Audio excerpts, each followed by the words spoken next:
Good day, wonderful viewers and great Nigerians. This is your darling station, The Living Television. We are back at it again today. Your favorite program, Nigeria Today, comes your way. And today we are going to look at all current affairs as it concerns our national dailies.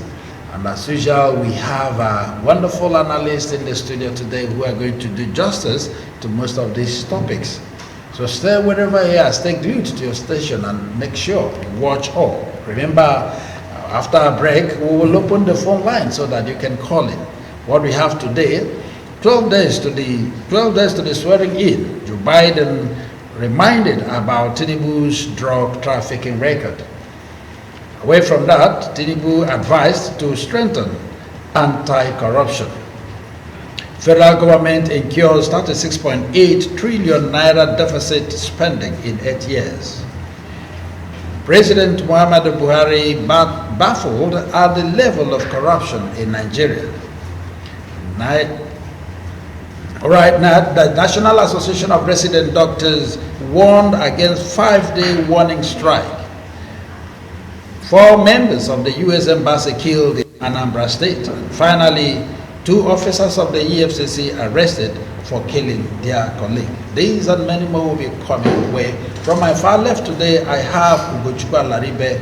Ugochukwu Laribe is a reporter with the Vanguard newspaper and also public affairs analyst. Mr. Ugochukwu, welcome to the program. Welcome, viewers. And after him, I have Comrade Nnamdi Lekwachi. Comrade Nnamdi Lekwachi is a historian and a political affairs analyst. He's also a televangelist. He's a man who loves dealing with dates and figures. Comrade, welcome to the program. Thank you for having me join you. Good day, our viewers. All right, we are starting today with the news of the United States.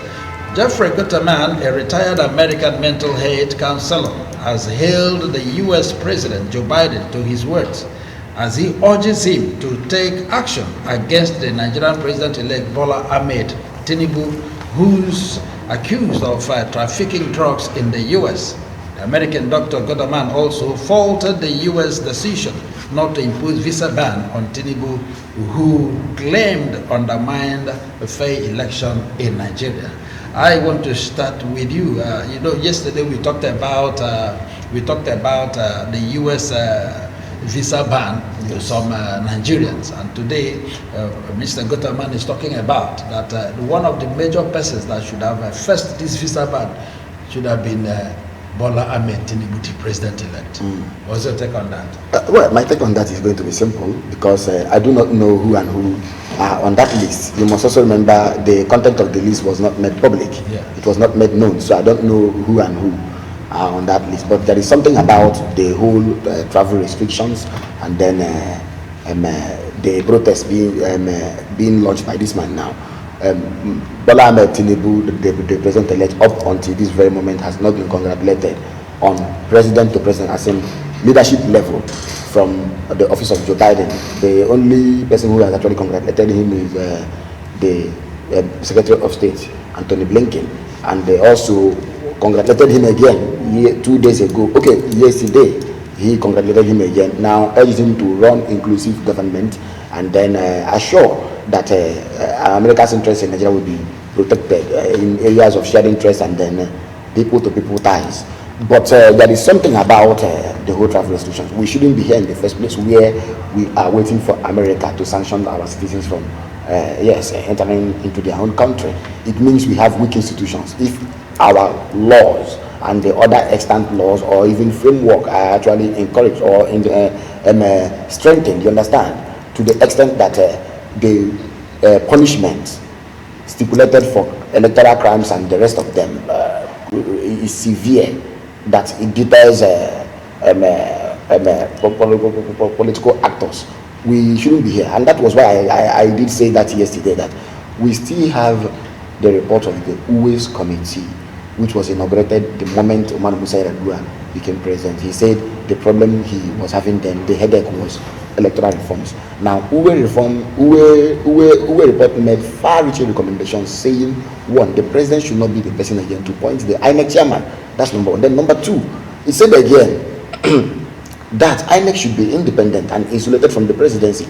In other words, the judiciary was actually given the powers to appoint the INEC chair and then other reviews. Then there was that recommendation I love so much, Electoral Offences Commission. Just like you have the EFCC, Economic and Financial Crimes Commission. Now, due to the fact that we don't, our electoral laws are just flexible, they are not strict.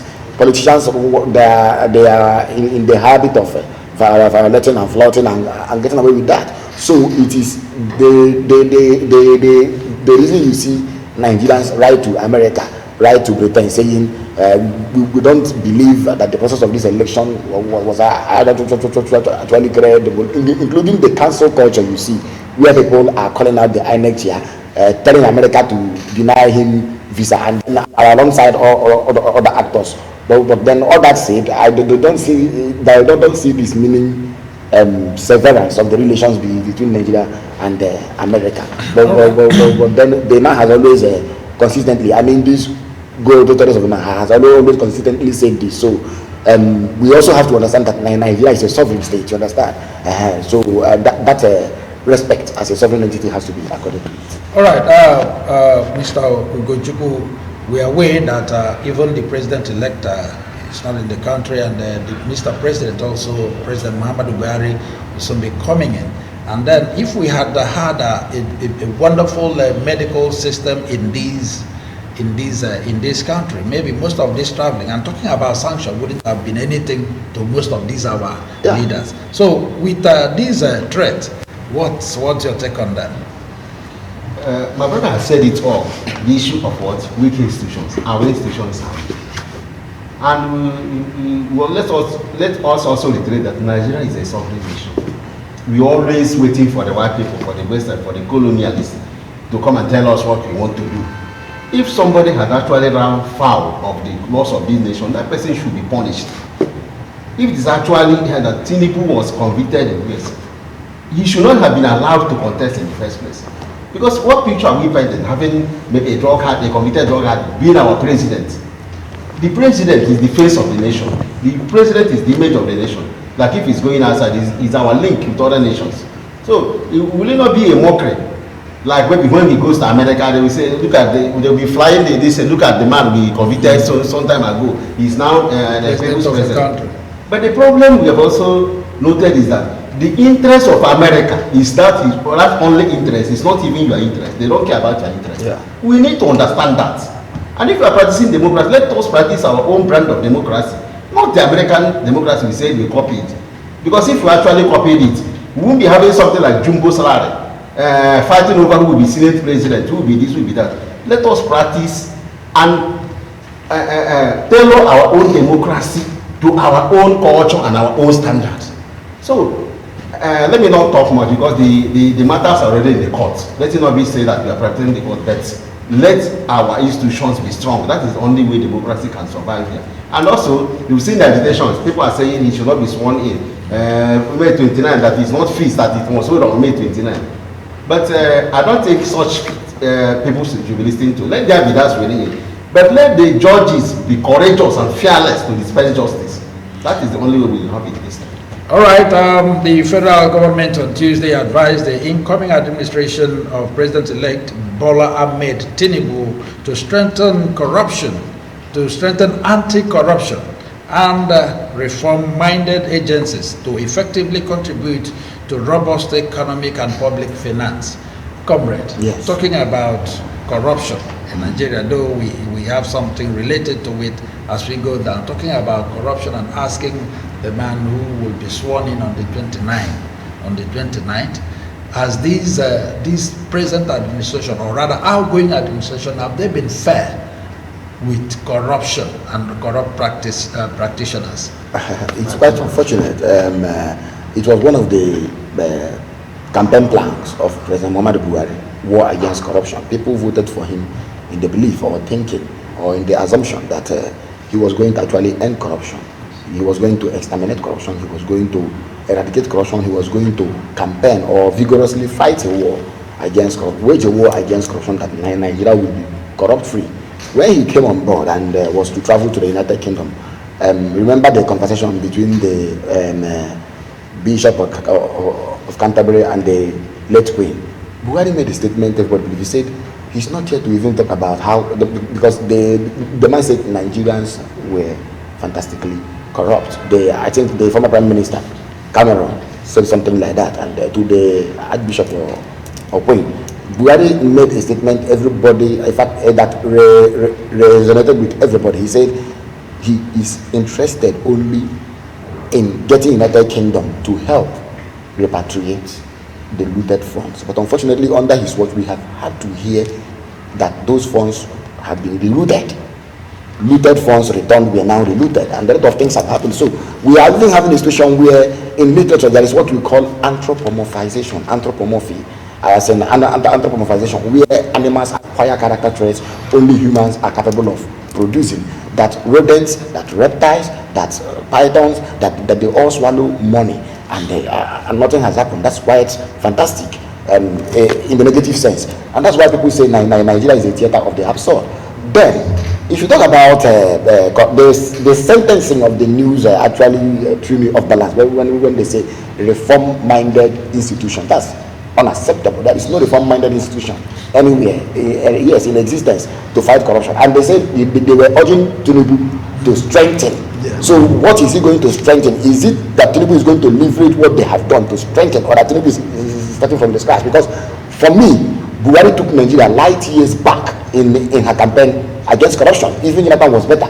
Even Yellow was better. Obasanjo was better than everybody. You don't talk about the institutions of the state, whether you're talking about ICPC, whether you're talking about the EFCC, all of them became weaker under this administration and became even biased, and the assailant dogs of the government in power. So even we made mockery of the war against corruption. Even in the corruption index globally, Nigeria has actually slumped deeper into the dung of corruption. Thank you, comrade.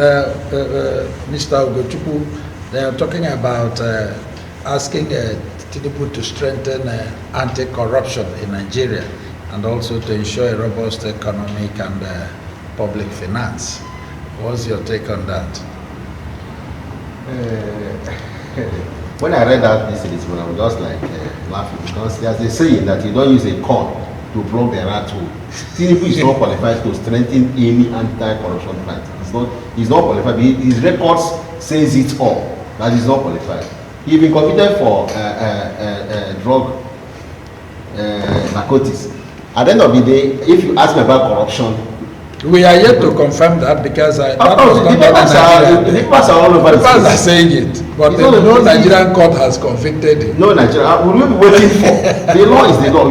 If you break it, maybe if you are convicted of rape in the United States, will you come here and say this man was not convicted of? It's just the same thing. We ought to be careful. And what I've always had in my mind is that we are not serious about fighting corruption. Yeah, exactly. My brother said this. Our corruption has been selective. Maybe this man is from my ethnic group. No, just let me ignore what he's doing. This man is from group tribe A. Let us prosecute him. Or this man is from my party. This is all we'll be saying. Like if you commit a crime, if you are in one party and you commit a crime, when you join the other one, you will not become a saint. So our anti-corruption. The one-time national chairman of Oshomole says if you are corrupt before you join the APC, your sins are forgiven. And those were the words. But unfortunately, they said fighting corruption to strengthen economic growth and then uphold economic advancement. But I have to say something. You see, let me conclude first. Okay. And some of these anti-corruption fight. For instance, now, Ojekalu, who was governor of Abia from 1997, he's still in court on his anti-corruption list. Some other governors are this. Dariye and John Enyame. When you pardon them, what type of standard are you setting? That you are pardoning who was accused of stealing workers' salary, stealing pension, stealing state fund, and you are pardoning the person. So far, what I've seen is that maybe steal 1 billion, return 500. That is our own style of fighting corruption. Yes. Until we get over that one and be serious with fighting corruption. That was even what the administration started with. If you have any looted fund, you can return it, we pardon you. You know, things like that. And some persons returned parts of the significant chunk they looted and pardon. But the irony is that this same administration is telling the incoming one that if it does well in the campaign against corruption, it will have something to leverage economically. It's the same administration. Was the same administration where the Accountant General of the Federation woke up one morning to dip his hand into the coffers of the Federation to loot billions. And when we started inquiring more, we saw that it ran into hundreds of billions, not just 80 billion we heard first. So I do not know. Didn't this administration deem it necessary to stop that, to the extent that we know that this will also contribute to economic growth? Where is the case of Ponde, the man who slumped or who passed out or who fainted at the National Assembly, and we started hearing that English off the mic? So a lot of things have happened. The corruption has happened. In fact, the way they said it, the way they said it, they now say corruption was fighting back. Later they now say the war against corruption begins with us and no longer them. And then another problem is this issue of laughable sentences. Yes. Look at Maina, who was convicted over pension fund. Yes. I don't know if it's a battery 2 or 3 years this thing. But if it's maybe a commoner who stole a goat, you see him getting 10-year sentence. Yes, you see, and I was asking something. Yesterday we all faulted the attitude of Shehu Ransom. Yeah. We faulted him. We said attacking, abusing, violating the police officer on duty was wrong. But do you know that he has not been tried at the court, but his hands were cuffed already. But the same manner he even mentioned, after he was convicted, there was no handcuff. His hands were not cuffed. And he just entered, he didn't even enter inside the Black Maria. They chauffeured, in fact, he was chauffeured with a private vehicle. He belongs to the right system. So it tells you where you are fighting corruption. Yes, I think Gochuku mentioned that earlier, that it's selective. Depends on where you are coming from. All right, the federal government has incurred a deficit spending of 36.8 trillion naira in 8 years under the administration of President Muhammadu Buhari from 2019 to 2022. Vanguard analysis of data from the Central Bank of Nigeria, CBN, on federal government finances from 2015 to 2022 revealed that 77% of the deficit spending occurred in the last 4 years from 2019 to 2022. Let me also start with you. You've seen the amount of money mentioned, 38.6 trillion naira, yes. Deficit spending. And then how has it bettered the lives of Nigerians? There is nothing better or good about deficit. If you look at the budget of Nigeria since Buhari came on board, in fact, even before Buhari came on board, we've been having budgetary deficit. We're having deficits marring the budget to the extent that recurrent expenditure, understand? Recurrent expenditure outweighs the capital expenditure, so you can't have a healthy budget, and to that extent, the budget cannot perform. In most cases and instances, and I'm aware that the budget is not even implemented by up to 50%. We start talking about another budget. You understand? We start talking about another budget. We start making proposal and enacting laws to pass another appropriation, and that's not. Then you ask yourself, what has Buhari done in terms of finance, in terms of managing the Nigerian finance, in terms of creating jobs, in terms of trying to create buffer for the economy to survive? We still have parallel foreign exchange markets. We still have exchange issues. Our refineries are not working because these are the things that would have fetched us the much needed foreign exchange. Then the whole system itself seems to be relying on oil, to the extent that NNPC could not at a point meet a kobo into the federal coffer. They were borrowing from CBN. The whole pressure fell on CBN. They said the ways and means advances, which was actually to me, as we know, a law or a way the federal government borrows from the CBN, but must repay within the same borrowing year. Now Buhari is looking to restructure the ways and means to stretch 40 years. I have said this before here, he's 80 years already, or 82, or even 81, but he is looking to do what? To stretch or to restructure the debt profile to 40 years. And you need to ask yourself, is it going to be like, we are talking about two generations here. Now, you now see the fact that the government has not been able to get it right, to get its act right in terms of finance management and what have you, has led this government to issuing more bond than any government before it. Yesterday, they were talking about issuing bond certificates again. And what does that mean? They are telling you, we are now your debtor. Take the certificate, go and It is not how the government is run. The government has not been able to look inward and see what to do to create the buffer, even plug leakages like oil theft and the rest of them to get money.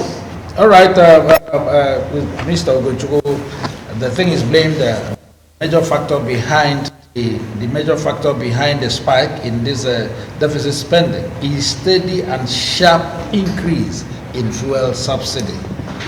Spending which stood at 9.34. Fuel subsidies is fraud. Very fraudulent. Very fraudulent. And this issue of fuel, how has the various governments taken the issue of fuel subsidy? Like the issue of fuel subsidy withdrawal. This same government, when Jonathan wanted to withdraw fuel subsidy, they were the people who first took to the streets. We've been very, very insincere about this issue of fuel subsidy. And it's high time we remove fuel subsidy. If we are to run at least a country that we say that we have a budget.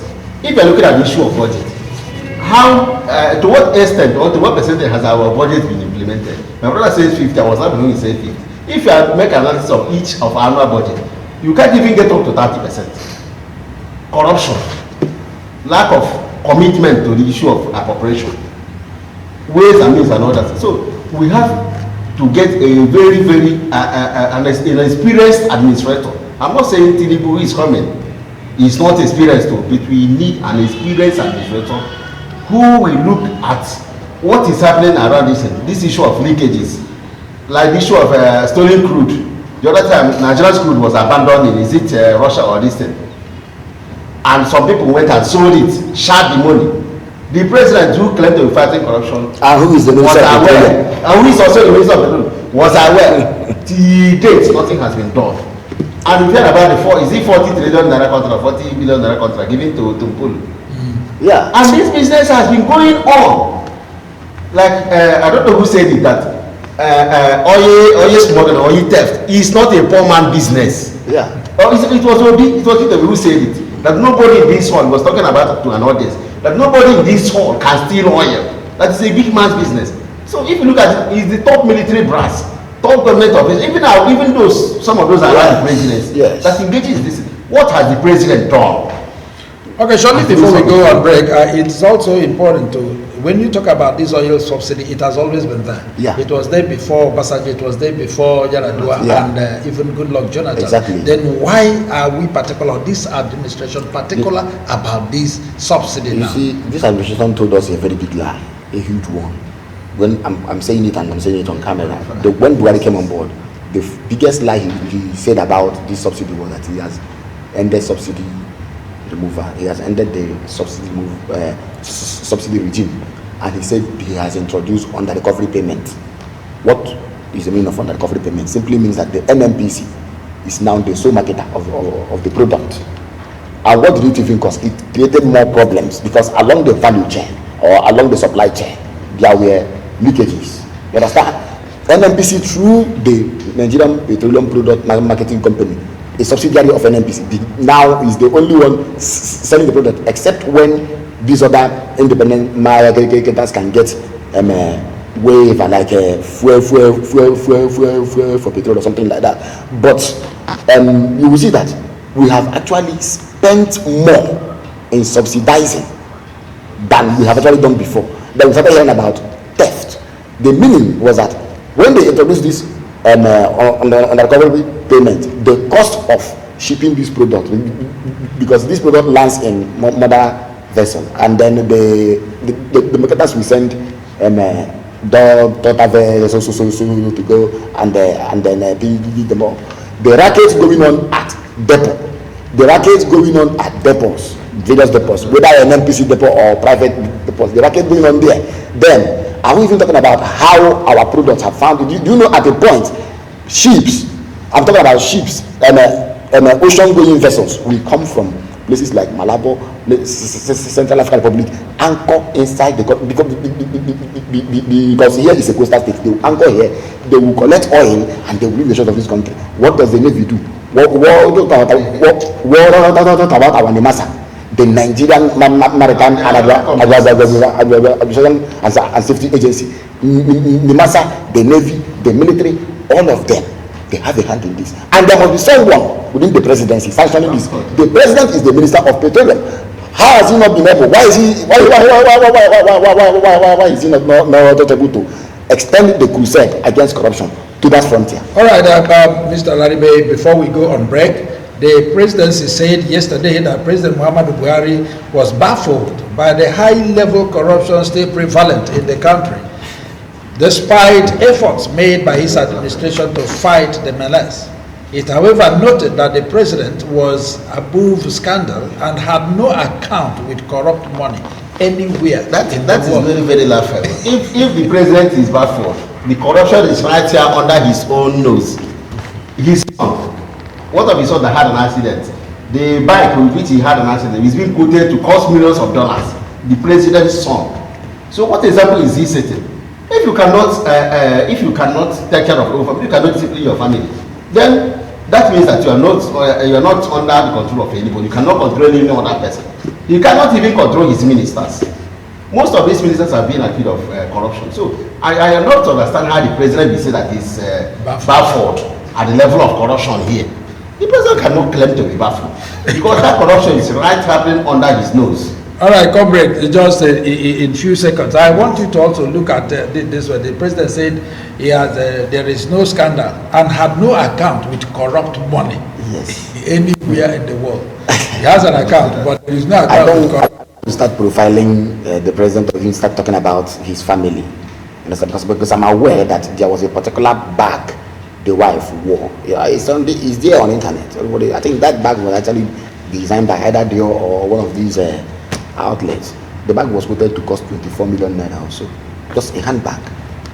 So is that the salary of the president or the wife or what? I don't want to talk about the president as it may have to do with his personal or his personality. But then if you look at the office of the president, you ask yourself, what is the presidency and what have they been doing? The president has kept expressing shock, disappointment on every little thing. Go to the releases after terror attack. If terrorists were to attack, let's say a community in Kaduna, in Kano, the first thing here is that the president has expressed shock. They have the same template. They just need to insert the day.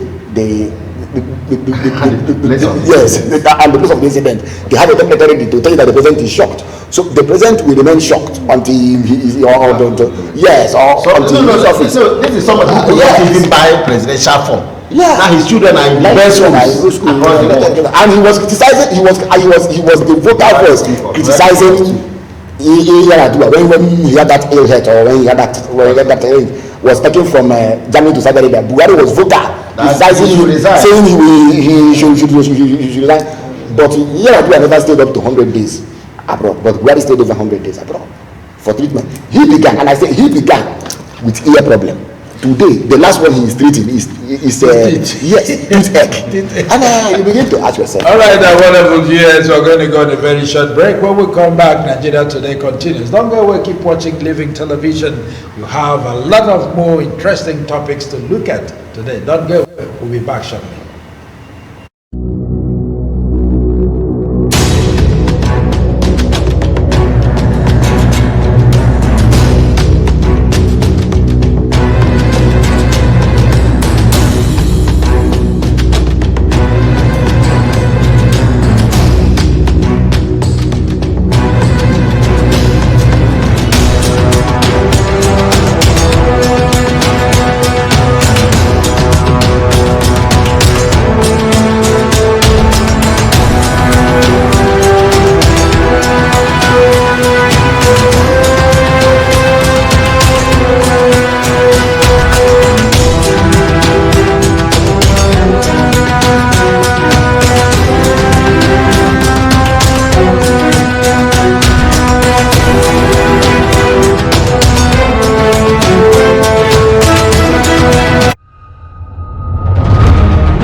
happy you're still there watching your darling station, The Living TV.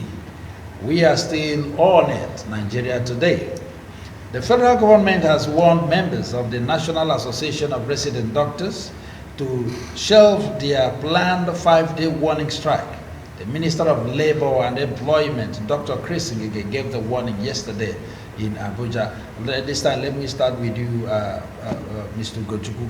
We know this warning had been there on there, and then the thing commenced today, and Ngige had warned, even without meeting. And in Ngige's comment, he said that they are embarking on this strike not because they are owed by federal government, just because most states have refused to pay their doctors. So how is it the federal government business?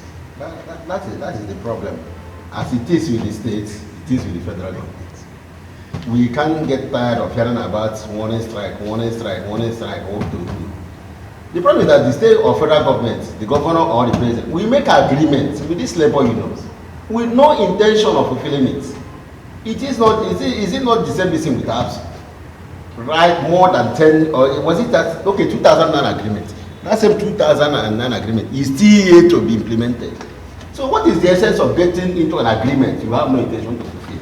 Our government have not been sincere. I've never been sincere with this trade union. And most times, it's not even about wages. It's about the working environment. It's not even about the wages most times. The issue of resident doctors. And you see the government coming up with policies that you yourself will be thinking, how did the government get about to this policy? Like the issue of maybe any doctor who graduates, you have to work for 5 years. Who makes such laws? Then why are our doctors, our young doctors leaving this place? Is it not because that the working environment is not conducive? That is what it is. They are not just living for United Kingdom or US because they want to live for that place. It's because they are searching for greener pastures. Doctors are not being paid, teachers are not being paid, agreement entered with their unions are not being kept. That is the problem. Okay, most of the medical directors or medical heads in various hospitals, according to Ngige, have been warned that whoever that stays out of work for these 5 days, his salary will be reducted. And they will also ask to employ ad hoc staff to take over. That has been synonymous with Ngige. The way he has managed industrial relations. He is also a medical doctor now. The way he has managed industrial relations in Nigeria, in fact, is the poorest. We've not been able to achieve industrial harmony under this man. What are you talking about? In fact, my brother has joined us to that. What are you talking about? Academic unions. What are you talking about? In fact, at a point, they even infiltrated the rank of academic union and registered and incorporated another union to negotiate with. Now, that is the cavalier attitude of a person like Ngige, and I will say it anyway. That was the reason why he could be bold enough to say that we have enough medical doctors, that those who want to leave the shore of this country should leave. But the other minister of health had said before that doctors should begin to think of how to become tenors and how to go to farm. And these are the silly comments people make. You begin to ask yourself questions. You need to interrogate and say, do they even have the interest of this person at heart? But don't also forget that during the COVID-19, one of the reasons the doctors tried to go on strike then was what? Hazard allowance. You see, someone who is treating you at a time when, at the peak of the pandemic, when the whole world has been shut down, people were afraid, people were indoors, and this person is coming out when the disease is killing and ravaging. You see, one of the funniest things we saw was the damage or the breaking in of the so-called warehouses, palliative warehouses. One of the things found here were medical gears and equipment, things like glove, nose mask, gown, which they should have given to these doctors. Some of these things were given to them, even palliatives, and they hoarded and hid them. So we are being ruled by people who do not have conscience, who do not have moral capital, who do not even have. In fact, there is no way to measure them, even within any moral compass. So to me, I feel we shouldn't be talking about this, because one of the basic ways to measure a country's growth is education and health. And today in Nigeria, even under Buhari, even under those before him, these two sectors are the most seriously underfunded sectors. And you can't talk about any growth or development without those two sectors being critical. And that is why their children don't school here. They school abroad. That is why when they are sick, they are not treated here. They are treated abroad because they have killed these two sectors. And that is why, for example, Buhari will be bold to go and treat ear problem and then book dental appointment days after. Another issue we must look into is the issue of Dr. Ngige, who is also a medical doctor. Yes. Treating his own colleagues as if they don't matter. Yeah. There's somebody who did Sometimes if I look at these things, the same person who rose through the ranks, the same person who knows the problem of that sector is now behaving like an emperor, threatening his colleagues. So when we look at the attitude of public officers in this country, I tend to shed tears. Because you see the same Ngige tomorrow, maybe when he's out of office, he will start talking another thing altogether. But he was part of the problem. Now, this is an opportunity to solve that problem for your colleagues. You cannot do it. All right, one of the viewers, remember the phone lines are open. Remember our line is 091-682-84994. You can call us, tell us your name, tell us where you're calling us from, then make your contributions or ask questions based on the topics we are treating today. All right, having said that, 4 staff members of the U.S. Embassy in Nigeria on humanitarian mission in Anambra State have been killed. Daily Post reports that they were killed during an attack on their vehicle by gunmen on Tuesday. It happened in the Ami Eke or Chuche communities in Oboru local government area of the state, that is in Anambra State. Yeah. I just picked this because the U.S. Embassy is involved. Even as we speak, in Plateau State, about so many of them were killed last night. And yet, the presidency told us that the army have done so well in terms of security. I'm coming to you. It's unfortunate when I read that article, what happened in Obaro. It's alarming, it's unacceptable, because in fact it's a crime against humanity if you ask me, because these persons were on a mission, their mission to deliver relief, and they were killed and bought. And then they also abducted a driver, 2 officers of the Nigerian mobile police force. So 2 of them were killed and 2 others were abducted, yes, and then the driver of a particular vehicle conveying them was killed. That I think the federal government must not let up. They must have to investigate this because it has international implication and it doesn't spell or go well with our international commitments and then global assurances and the engagement. So they must have to find a way around it, make sure that the culprits are brought to book and are made to face the law. And this is all time about building intelligence and being able to preempt an attack before it happens. But something I also saw in that report also touched me. They said the personnel were coming in, they didn't brief the security agencies stationed there, and it's very bad. They didn't alert them that they were arriving, so that they would have been alerts, you understand? They would have been on the alerts to either receive them or to get them, and then to be able to fend off any attacks when such occur. But it has happened, and then it's beginning to also add more to the insecurity yoke we are having in this part of the country. I think the government should be able to do something. Yes, Chief Alaribe, talking about these killings, it's almost on daily basis. So rampant and so on. And then this one that is affecting the U.S. What do you think Nigerian government will do about this? No, persons were killed, but it has been discovered that no U.S. citizen was killed in that. Yeah. Those these persons. We are working for U.S. mission. U.S. mission. I bet to disagree with the police and the emphasis made on them. For the fact that they were not informed does not mean that they should not provide security for particular areas. Must everybody inform them? It is their duty to provide security for all areas. Not only when they were informed about particular incident. And this kind of excuse is what leads to we are still investigating. Maybe 5 years later, we are still investigating. Yeah. Nobody has been arrested. Yes, they said they have begun investigation. Sometimes the police engage themselves with trivial issues that shouldn't even take their risk. The police should be up and doing. The police should answer, because I don't know other places safe. No place is safe. The killing in Anambra is becoming another problem. Exactly. The federal government and the state government, governors, should do more. I know they are doing something, and there are also good, maybe departments of the police. They should do more to get at the roots of what is happening, particularly in Anambra, because it's getting too much. It's getting too much. All right, the last but not the least for today, 2 officers of the Economic and Financial Crime Commission, EFCC, have been arrested for killing their colleague over a valuable items and property seized from a suspect in detention. Because of disagreement, because of disagreement on this how is just a tip of the iceberg. Tip of the eyes. Looting and looting. And then why would they loot? Yeah. Since the loot repatriated here, it's also being looted. Yeah. They want to take their own share. That is the thing, and I said it here that under Buhari's watch, we've now started hearing of looted funds repatriated had been looted. We don't know who is looted. Those loots are there. We even had an EFCC chairman who was also charged with corrupt allegations, and how he left unceremoniously. Nothing has been separated under Muhammad Buhari. Because it is like the proverbial saying in Igbo, the dog that will eat the bone hung on its neck, or the that will pass its excreta inside its own nest.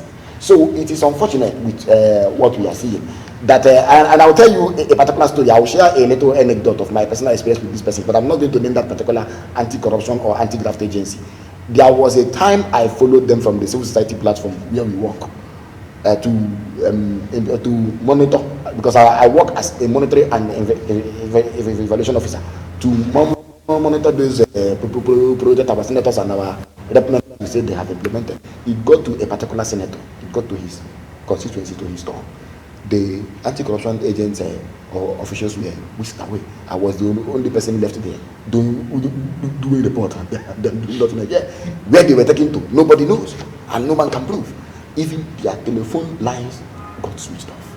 It's unfortunate that these are persons who are going to fight corruption. And I am aware that they even inflated the price, the cost of hotel lodge, as in the cost of accommodation. They did a lot of things, and I was asking myself, are these people the ones fighting corruption for us? A lot of things happen, so it's unfortunate. If I'm to add here, the problem with this is that all sectors of accounting have been permeated by corruption. Who are not, the EFC does not have its own police, and yet they recruit from the police. Yes. The corruption has been taken. Look at somebody or a group of officers who are so to investigate this person.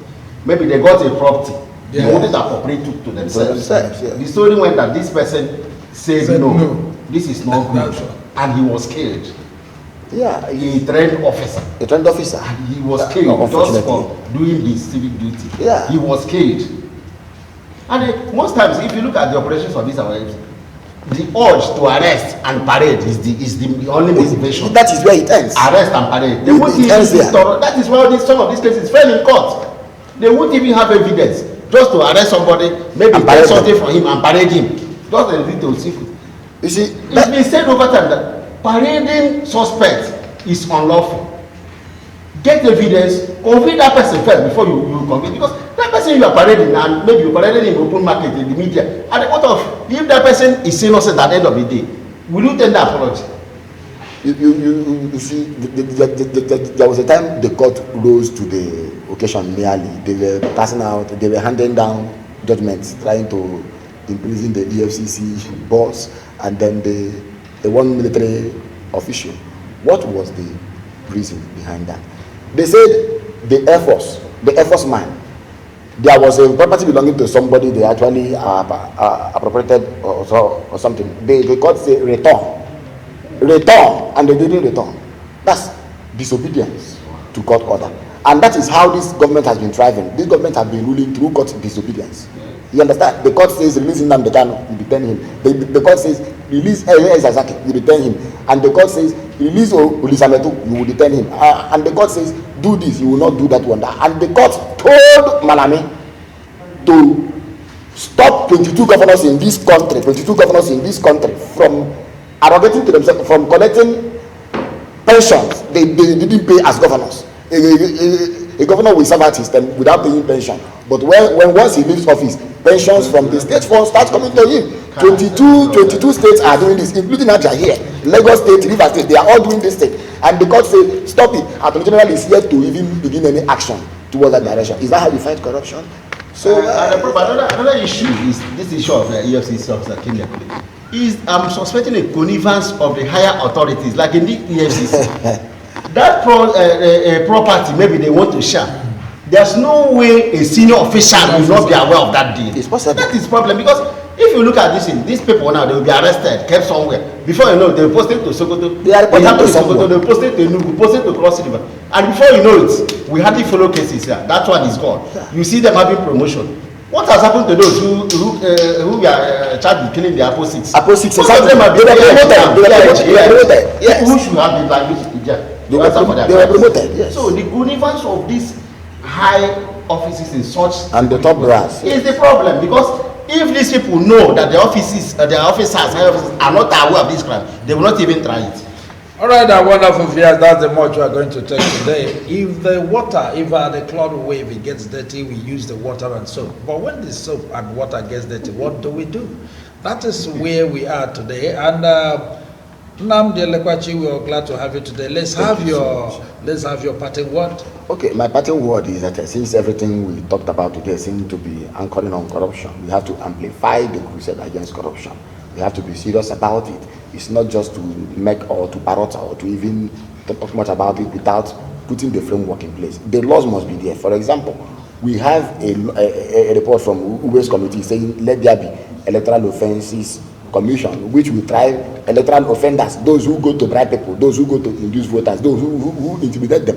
For example, one honorable Chinyere was caught in Rivers State carrying cash during that was the time there was no money anywhere. He had $500,000.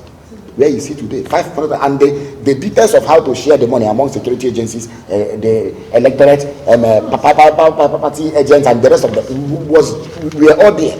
Nothing has happened. So until we strengthen our institutions, we can't win the war against corruption. All right, Ugochukwu Alaribe, your party. My own point is that let us strengthen our institutions. What makes America tick is because if you commit a crime, the institution is there to take care of yes. you. Whether you are the president or whether you are the richest person, the law does not know. That is why the symbol of justice is a blind woman. He doesn't even care who you are. Let us have strong institutions. If we are fighting corruption without strong institution, we are just wasting our time. All right, our wonderful viewers, that's the much we are going to take today. Remember, on Friday, issues of the moment will also come your way. And other interesting programs of the Living Television. Keep watching Living TV. From my far left is Ugochukwu Alaribe of the Vanguard. Ugochukwu, I'm glad having you in today's program. My pleasure. And Comrade Nnamdi Elekwachi, very pleased to have you today. I'm also pleased to be here. Thank you, viewers. And this is your command, Chinedum Adiele. Keep it dead with us. Bye for now.